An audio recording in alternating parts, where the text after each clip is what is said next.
Thank you so much for coming around. Thank you for having me. And we also have Dr. Ila Azia Dilieje, who is a teens coach. I hope I got the surname correctly. Thank you so much, madam, for joining us to discuss this. Thank you for having me. You're welcome. So I'm going to start with Olufumi. Now, or Fumilayo rather. Now, the president has come out to say that he wants a bullying-free society and a society that is safe for children. Is it something that can be achieved? Wow, that can be achieved, but a lot needs to be done. And that is not just going to start from the society, but from the home. Because in the society of today, there's a lot of things going on, a lot of bullying and all. But where does it start from? It involves everybody, the parents, the society, the government, the teachers have a whole lot to do. But firstly, it starts from the home. We can achieve that in the long run, but of course it will take a while because a lot needs to be put in place. We need to start from the home, like I stated earlier, because a lot comes out from there. We also need to take the learning environment serious. Growing up, I know they used to do ethics in primary school and all, and that stops there. I think it's a course that needs to be introduced, not just in primary, but in secondary, and if possible, in tertiary institutions right now, because we need to do like a follow-up, we need to continue. It's a conversation that needs to continue. It's something that the society needs to be educated about. We're still going to talk more about bullying, but then let me take Dr. Ella on this. Now, the president said there's a need for children to see something and say something, and for people to also do something. Is that enough in a society whereby we've not even seen scenarios or opportunities whereby children are being heard?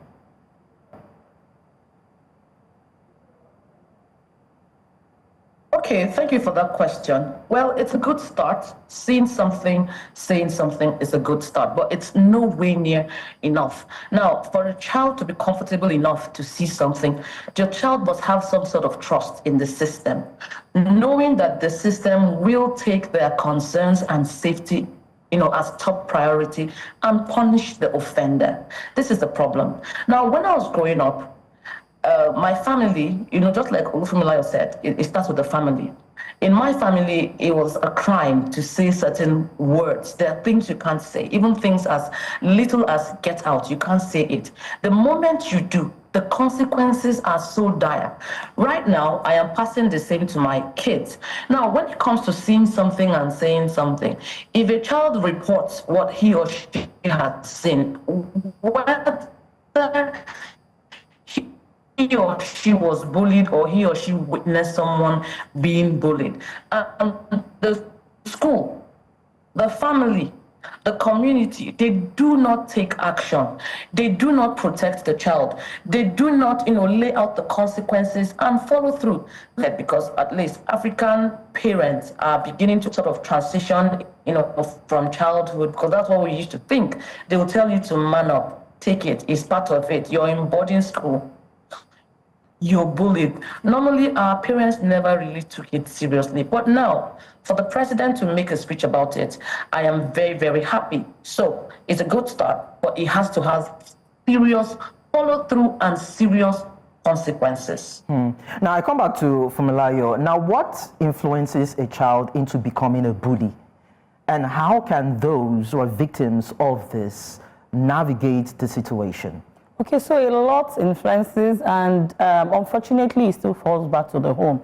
Like she mentioned, certain things happen in the home, and you let your child get away with it. I'm going to give you an example. I host events, kiddies events and all, and we see kids exhibit different characters. And you expect parents to correct and say, no, don't do this, but they let it fly. I'm going to give you an example.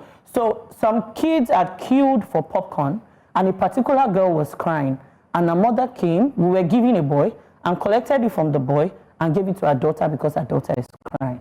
And I told her, I said, no, you can't do that. Tomorrow your daughter will not learn patience, and she's going to bully the next person and say, no, even if it's not my turn, I want it. So it still starts from the home. the society as well.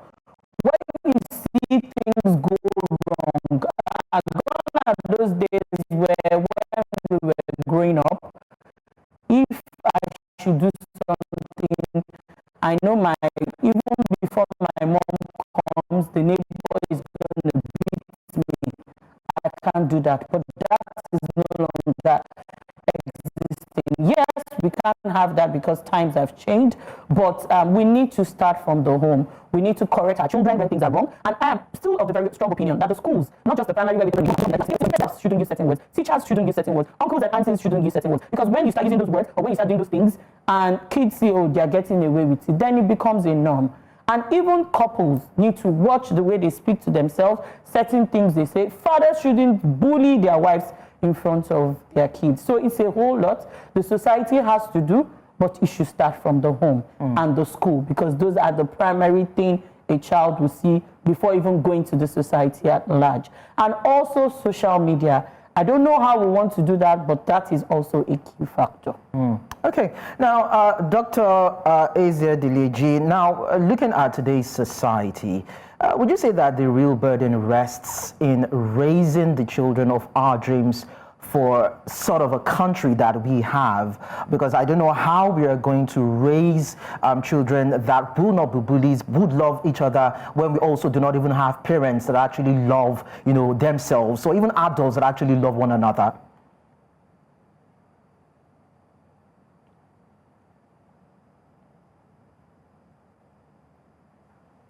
Dr. Okay, well, the burden rests on everyone. Okay. First of all, just like she said, it seems as if, can you hear me? Yeah, go ahead. Okay, so just like she said, the family is the biggest and the smallest. Let me explain. Now, whatever character or values we embody in our family, these values will guide us throughout our lives. It will guide you in the choice of partner. It will guide you in the way you settle conflict. It will guide you in the way you talk to people. You see, because of the kind of family I come from, there are things I cannot do because of the values I was raised with. And because I have people who will call me to account. Most of us do not have that. When we talk bullying, we always only think about students. We think about younger ones. We forget that we have government, we have politicians who use abusive language. We have older people. We have parents who are abusing and bullying kids in the name of parenting. Parents who cannot sit their children down and speak to them calmly. You can't sit them down and teach them how to do something. You would scream, you would shout, you will abuse, you will call them names. You are teaching them that this is the only way to get things done. That's why you will get into the hallowed chambers of the Senate, go to the House of Reps, and you see honorable members screaming at each other, calling each other names. We watch them on TV. Our kids watch them on TV. We watch them on social media. Then we come and consume content. We are creating content from the realities we live in. So our kids will not be raised in isolation. They are influenced by literally everything around them. You are a father. You are very insultive to your wife. You're insultive to your servants or people who work for you. You don't teach your children manners. You don't teach them how to be kind, how to be empathetic. And we assume that, oh, we just raised our children. Children copy. They don't just listen to what you say. More often than not, they are more interested in what they see you do. And that's exactly what they would learn. So it's not just on the parents and family, it's on society as a whole. If our families do well, society will begin to do well, because when you come from a functional family, you become a functional member of society. You'll be functional in church or in the mosque, functional in your workplace, functional in your relationship, functional on the street, in the market. You won't be abusive. You won't steal. If you do, that's against the values you were raised in. So it's a cycle. What you do in the family, it goes, it shows what you do on the outside. It influences you in any way you want to look at it. So the burden is on everyone. So if you see the person on the street, you encounter them in school. Somehow parents think that throwing their kids in boarding school, I don't have anything against boarding schools, but I'm telling you, I have a lot of parents who send their kids to boarding school because they feel that the schools stand a better chance of raising their kids, disciplining them, regimenting them. And you did not give your child the needed or the necessary training before you unleash them on society, and that's why you come on social media. Okay, so people, Doctor, I'd like to just stay with us. Someone doesn't agree. Yeah, I'd like to just stay with us for a while. Currently, we understand that some children have actually accessed the red chamber. They are, just as you can see on your screen, some children actually, are at the red chamber, that is the Nigerian Senate, and they've been interacting with the Senate President and the lawmakers, even as we celebrate Children's Day right now. We're just going to take a few of the feeds and, of course, cross back to our conversation.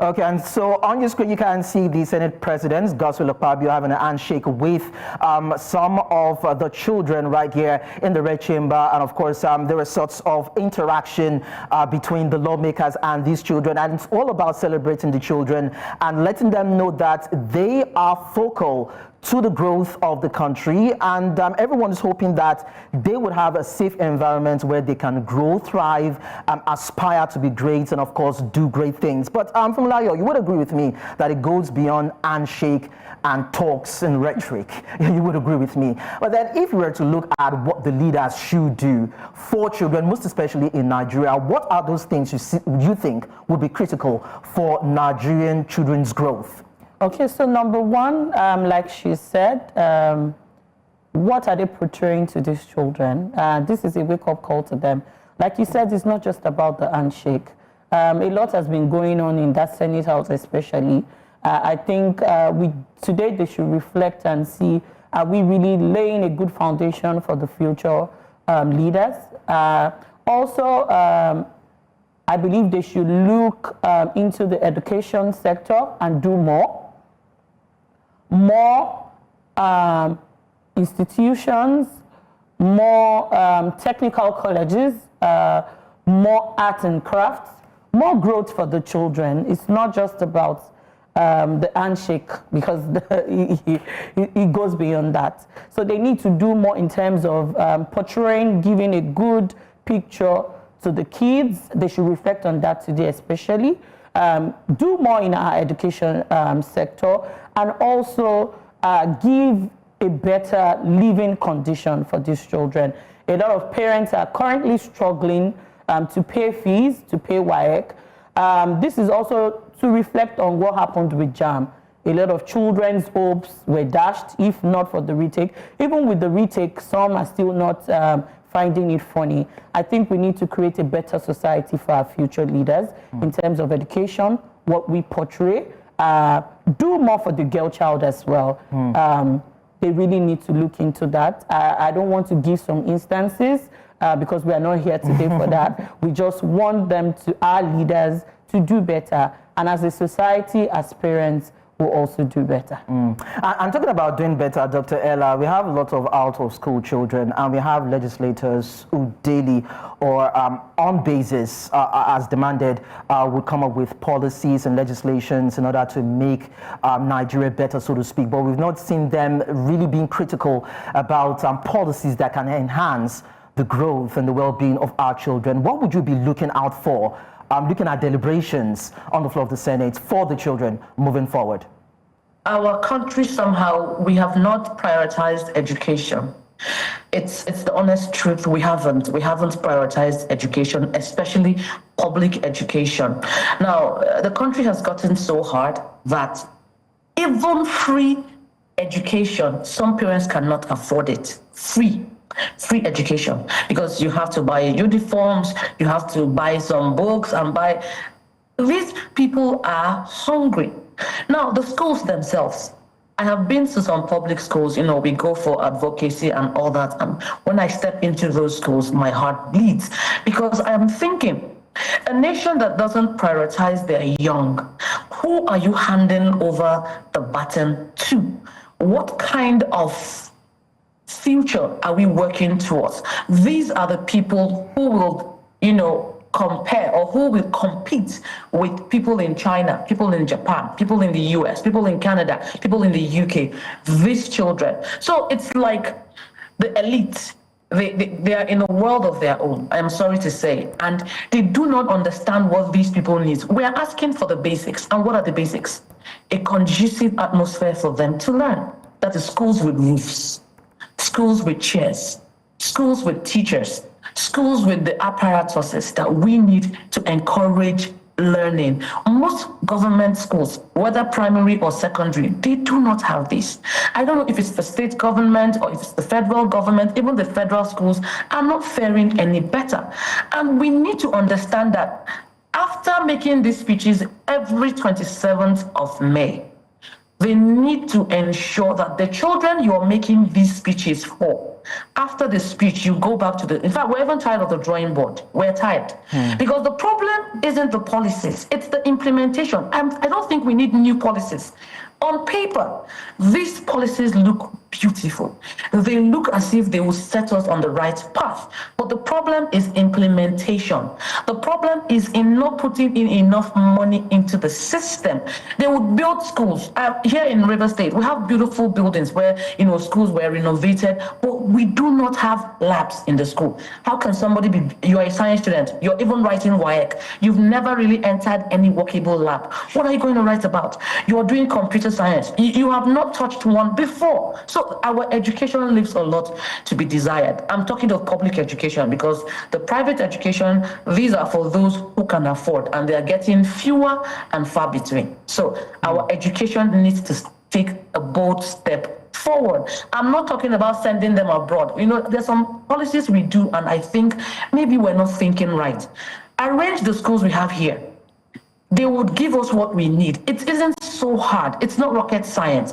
It's about the honesty of government to ensure that the young ones get good. When you have good education, so many things follow. National development will be on the up and up. But our kids, we are graduating people from the university and they are unemployable because these guys weren't taught anything. Okay, I don't want to be. Of course. Dr. Ella, stay with us. Afumlayo, we're still going to dwell more on this, but then we have our correspondent, our National Assembly correspondent, Sagir Ibrahim, who will be giving us updates as regards the children's celebration in the Federal Capital Territory. Sagir, over to you. Good afternoon to you. How is the celebration panning out? Sagir, I think you're muted. You may need to unmute so that we can hear you. Apologies for that. Lekon, if you can hear me now. Okay, good afternoon once again. Good afternoon to everyone and happy Children's Day to all of us. Happy Children's Day to all of the children in the world. Yes, as you were saying, Lekon, quite a number of children were welcomed into the floor of the Senate today. I think we just lost connection with Sagir. Definitely when he reconnects, we will have him share with us what actually transpired on the floor of the Senate with the kids celebrating Children's Day today. But then I will come to Fumilayo now. We have cultural practices, we have cultural beliefs, we have female genital mutilation, we have accusations of witchcraft, we have, killings of twins, albinism, and all that. How do we scale cultural hurdles to make our environment safe for our children? Okay, so that's a very, very serious one, especially in some parts of the country. We still have that very strong, and that is really, really affecting in a whole lot of ways. We have the alimanjiri system that is one big problem every northern governor seems to want to sort, and they're working towards. But there's a whole lot to be done. I believe we have different associations doing different things. But like Dr. Ella said, we are tired of these policies. You see, today we are freeing XYZ alimanjiris. We're advocating for women this, but we don't see the action. We don't see the work.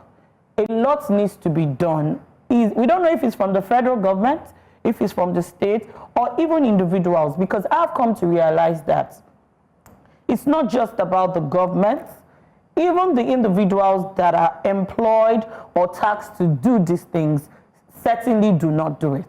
So a lot of things need to be changed. I blame government, yes, I blame state governments, but individuals, private individuals, civil servants, everybody in the society needs to sit up. We need to tell ourselves the truth. It goes beyond just the presidents reading the policy, the state government saying, oh, I've approved this. How are we making sure this is done? This is a wake-up call to you and I, to every individual that is in this association, that is tasked with different things to do and make the society, yes, to be up and doing. Okay. We need to remove this cultural bias. We need to remove this mentality. I know that to some extent the twin and albino thing is gone, but we still have some certain places where the girl child is saying, oh, after you get to a certain stage, you should be married off. We need to really come against early that. child marriage. Yes. I get it. I get it. Let's quickly entertain Sagir Ibrahim, National Assembly correspondent, to give us an update on how the Children's Day celebration in the Red Chamber went on. Sagir, you can continue now.